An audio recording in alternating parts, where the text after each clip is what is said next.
शंकराचार्य के आगे झुकी सरकार, माफी मांगेगा अब प्रशासन, केशव भी हुए खुश, लेकिन सामने आई दो बड़ी शर्तें। न सम्मान न स्नान, शंकराचार्य विवाद पर नहीं थमा घमासान, क्या फिर से लौटेंगे प्रयागराज, मनाने के लिए जाएगा प्रशासन। इधर यूजीसी पर अभी उबाल थमा भी नहीं था कि शंकराचार्य मामले में अब सरकार झुक गई, क्योंकि खबर है कि शंकराचार्य को मनाने के लिए प्रयागराज जिला प्रशासन उनसे मिलने जाएगा। इस खबर ने ब्राह्मण समाज से जुड़े लोग और शंकराचार्य से जुड़े साधु संतों को खुश कर दिया, जबकि केशव प्रसाद मौर्य भी मन ही मन मुस्कुरा रहे होंगे, क्योंकि केशव ने ही शंकराचार्य से माफी मांगने की बात कही थी। हालांकि इस मामले में ये मोड़ भी है कि शंकराचार्य ने दो बड़ी शर्तें रख दी हैं, जिसके बारे में आपको इस वीडियो में बताते हैं। दरअसल प्रयागराज की धरती पर माघ मेले के बीच जो विवाद खड़ा हुआ, उसने अब सरकार और प्रशासन को पीछे हटने पर मजबूर कर दिया। शंकराचार्य स्वामी अवमुक्तेश्वरानंद सरस्वती जिस अंदाज में माघ मेला छोड़कर वाराणसी गए थे, उसी अंदाज में अब उनकी वापसी की कहानी भी सियासी बनती दिख रही है। सीधा सवाल है कि क्या सरकार शंकराचार्य के आगे झुक गई है, क्योंकि जिन अधिकारियों पर सख्ती के आरोप लगे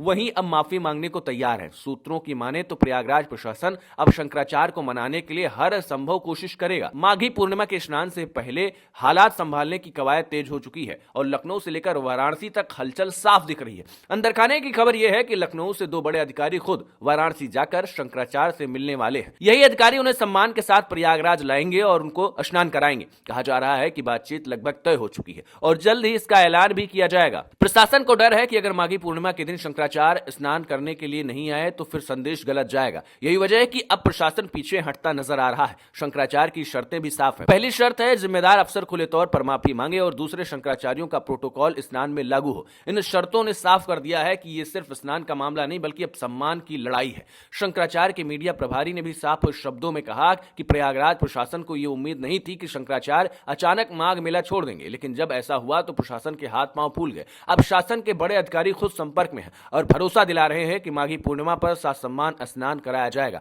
यही नहीं, अधिकारी वाराणसी जाकर शंकराचार्य को लेकर प्रयागराज आएंगे। ये तस्वीर अपने आप में बहुत कुछ कहती है। सवाल वही है, क्या ये प्रशासन की मजबूरी है या फिर दबाव में लिया गया फैसला?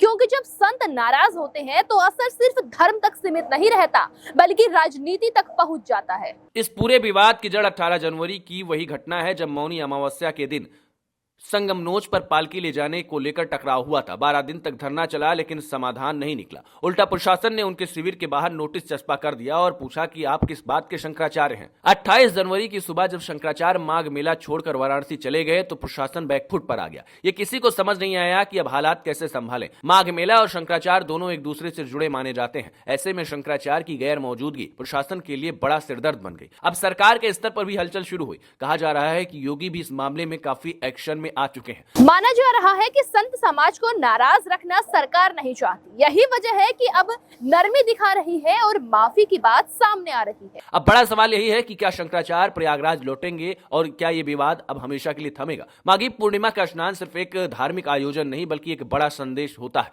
अगर शंकराचार्य शर्तों के साथ लौटते हैं तो ये साफ माना जाएगा कि प्रशासन को झुकना पड़ा। अगर किसी शर्त पर अड़चन आई तो विवाद फिर भड़क सकता है। फिलहाल तस्वीर यही है कि सरकार और प्रशासन मनाने में लगे हैं। सम्मान, स्नान और प्रोटोकॉल की बात कही जा रही है। अब आगे क्या होगा ये देखने वाली बात होगी। ना उत्तर प्रदेश के लिए ऋषभ की रिपोर्ट।